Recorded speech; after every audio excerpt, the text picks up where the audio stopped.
ನಾಟಕವನ್ನ ಕೇವಲ ಮನೋರಂಜನೆಗೆ ಸೀಮಿತಗೊಳಿಸದೆ ಅದರಲ್ಲಿ ನೈತಿಕ, ಧಾರ್ಮಿಕ ಮತ್ತು ಸಾಮಾಜಿಕ ಮೌಲ್ಯಗಳನ್ನು ನಿತ್ಯ ಜೀವನದಲ್ಲಿ ಅಳವಡಿಸಿಕೊಳ್ಳಲು ಜನತೆ ಮುಂದಾಗಬೇಕು ಎಂದು ಡಿಐಜಿ ಡಿ ದೇವರಾಜ್ ಹೇಳಿದರು. ಕೋಲಾರ ತಾಲೂಕಿನ ಪಾರ್ಶಗಾನಹಳ್ಳಿಯ ಶ್ರೀ ಸಫಲಮ್ಮ ದೇವಿ ಕೃಪಾ ಪೋಷಿತ ನಾಟಕ ಮಂಡಳಿಯಿಂದ ಟೇಕಲ್ ರಾಧಾಕೃಷ್ಣ ಅವರ ಮಾರುತಿ ಸೀನರಿ ರಂಗ ಸಜ್ಜಿಕೆಯಲ್ಲಿ ನಡೆದ ಸಾಮ್ರಾಟ ಸುಯೋಧನ ಪೌರಾಣಿಕ ನಾಟಕ ಉದ್ಘಾಟಿಸಿ ಮಾತನಾಡಿ, ಇಂದಿನ ಆಧುನಿಕ ಯುಗದಲ್ಲೂ ಪಾರ್ಶಗಾನಹಳ್ಳಿ, ಕೊರಗಂಡಹಳ್ಳಿ, ಮುದುವತ್ತಿ ಸುತ್ತಮುತ್ತ ಆಗಾಗ ನಾಟಕಗಳು ಸಾಮಾನ್ಯವಾಗಿದ್ದು, ಯುಗಾದಿ ಹಬ್ಬಕ್ಕೆ ಪೌರಾಣಿಕ ನಾಟಕ ಸಂಪ್ರದಾಯ ಎಂಬಂತೆ ನಡೆಯುವ ಮೂಲಕ ಜನತೆ ಕಲೆಗೆ ನೆಲೆ ಕಲ್ಪಿಸಿದ್ದಾರೆ ಎಂದು ಸಂತಸ ವ್ಯಕ್ತಪಡಿಸಿದರು. ಬಳಿಕ ಮಾಲೂರು ದಳಪತಿ ಹೂಡಿ ವಿಜಯಕುಮಾರ್ ಮಾತನಾಡಿ, ಗ್ರಾಮೀಣ ಭಾಗದಲ್ಲಿ ಸತತವಾಗಿ ನಾಟಕ ಮುಂತಾದ ಜಾನಪದ ದೇಶಿ ಕಾರ್ಯಕ್ರಮಗಳು ಉಳಿದುಕೊಂಡಿದ್ದು, ಇದರಿಂದಾಗಿ ಕಲೆ, ಕಲಾವಿದರು, ಸಂಸ್ಕೃತಿ ಉಳಿದುಕೊಂಡಿದೆ. ಈ ದಿಸೆಯಲ್ಲಿ ಸತತವಾಗಿ ಪ್ರೋತ್ಸಾಹ ನೀಡುತ್ತಿರುವ ಡಿಐಜಿ ದೇವರಾಜ್ ಅವರ ನಿಲುವು ನಿಜಕ್ಕೂ ಶ್ಲಾಘನೀಯ ಎಂದರು. ಬೆಂಗಳೂರಿನ ಮಹದೇವಪುರದಲ್ಲಿ ನನ್ನ ಪತ್ನಿ ಶ್ವೇತಾ ಕಾರ್ಪೊರೇಟರ್ ಆಗಿದ್ದಾಗ ರಸ್ತೆ ನಿರ್ಮಾಣಕ್ಕೆ ಕೆಲವರು ತೊಂದರೆ ಉಂಟು ಮಾಡಿದಾಗ ಬಿಬಿಎಂಪಿ ಟಾಸ್ಕ್ ಫೋರ್ಸ್ ಎಸ್ಪಿ ಆಗಿದ್ದ ದೇವರಾಜ್ ರವರು ಪುಂಡರ ಮೂಳೆ ಮುರಿದು ರಸ್ತೆ ಸಮಸ್ಯೆಯನ್ನು ಬಗೆಹರಿಸುವ ಮೂಲಕ ಸಾರ್ವಜನಿಕರ ಪರವಾಗಿ ಕೆಲಸ ಮಾಡಿದ್ದು, ಇಂತಹ ವ್ಯಕ್ತಿಯ ಸೇವೆಯನ್ನ ಪಡೆಯಲು ಈ ಭಾಗದ ಜನತೆ ಮುಂದಾಗಬೇಕು ಅಂತ ಸಲಹೆ ನೀಡಿದರು. ವಕ್ಕಲೇರಿ ಸೊಸೈಟಿ ಅಧ್ಯಕ್ಷ ಪಾಲಾಕ್ಷಗೌಡ ದುರ್ಯೋಧನನ ಪಾತ್ರಧಾರಿಯ ಕೆಲ ಸಂಭಾಷಣೆಯನ್ನ ಹೇಳುವ ಮೂಲಕ ಸಭಿಕರಿಂದ ಚಪ್ಪಾಳೆ ಗಿಟ್ಟಿಸಿಕೊಂಡರು. ಕೋಮುಲ್ ನಿರ್ದೇಶಕ ಡಿ ನಾಗರಾಜ್, ಮುಖಂಡರಾದ ಮಂಜುನಾಥ್, ಮುನಿರಾಜ್, ಮುನಿಯಪ್ಪ, ಪ್ರಕಾಶ್, ಶ್ರೀನಿವಾಸ್ ರೆಡ್ಡಿ, ನರಸಿಂಹಮೂರ್ತಿ, ವಡಗೇರಿ ಮುನಿಕೃಷ್ಣ ಇದ್ದರು. ವರದಿ ನವೀದ್ ಪಾಷಾ, ರಾಜ್ಯ ಉಸ್ತುವಾರಿ ಸಂಪಾದಕರು, ಎಬಿ ನ್ಯೂಸ್ ಕನ್ನಡ.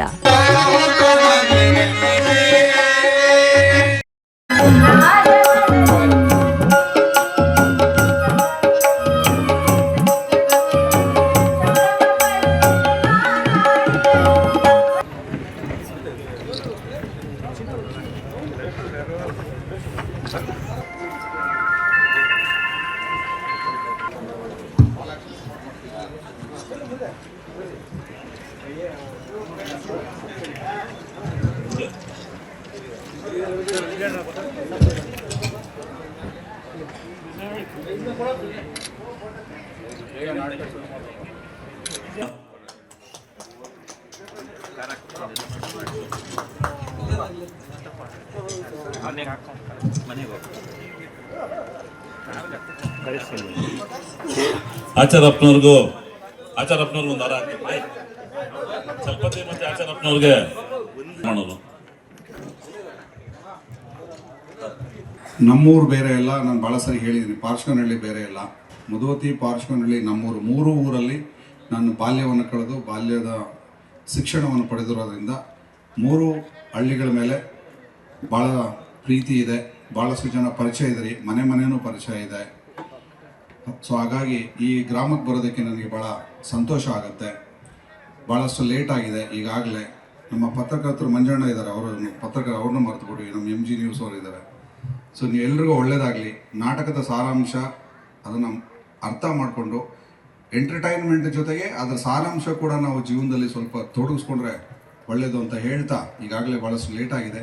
ನಮ್ಮನ್ನು ಕರೆದು ಪ್ರೀತಿಯಿಂದ ಈ ವೇದಿಕೆಗೆ ನಿಂತ್ಕೊಳ್ಳೋದಕ್ಕೆ ಅವಕಾಶ ಮಾಡಿಕೊಟ್ಟಂಥ ಎಲ್ರಿಗೂ ಮತ್ತು ಮುಂದೆ ಕೂತಂಥ ಈ ನಾಟಕವನ್ನು ನೋಡಕ್ಕೆ ಬಂದಂಥ ಎಲ್ಲ ಗ್ರಾಮಸ್ಥರಿಗೆ ವಂದಿಸುತ್ತಾ ನಾನು ಮಾತು ಮುಗಿಸ್ತೀನಿ. ಜೈ ಹಿಂದ್, ಜೈ ಕರ್ನಾಟಕ. ಈ ಒಂದು ನಾಟಕದ ಒಂದು ಕಾರ್ಯಕ್ರಮಕ್ಕೆ ದೇವರಾಜ್ ಸಾಹೇಬ್ರವರ ಒಂದು ಅಧ್ಯಕ್ಷತೆಯಲ್ಲಿ ಗ್ರಾಮಸ್ಥರು, ಸ್ನೇಹಿತರು ಎಲ್ಲ ಸೇರಿ ಇವತ್ತು ಈ ಒಂದು ಕಾರ್ಯಕ್ರಮವನ್ನು ಮಾಡ್ತಾ ಇದ್ದಾರೆ. ಜೊತೆಯಲ್ಲಿರುವಂಥ ನಮ್ಮ ಮಂಡಳಿಯ ಎಲ್ಲ ಪದಾಧಿಕಾರಿಗಳು ಎಲ್ಲರೂ ಕೂಡ ಇವತ್ತು ವೇದಿಕೆಗೆ ಬರಬೇಕು.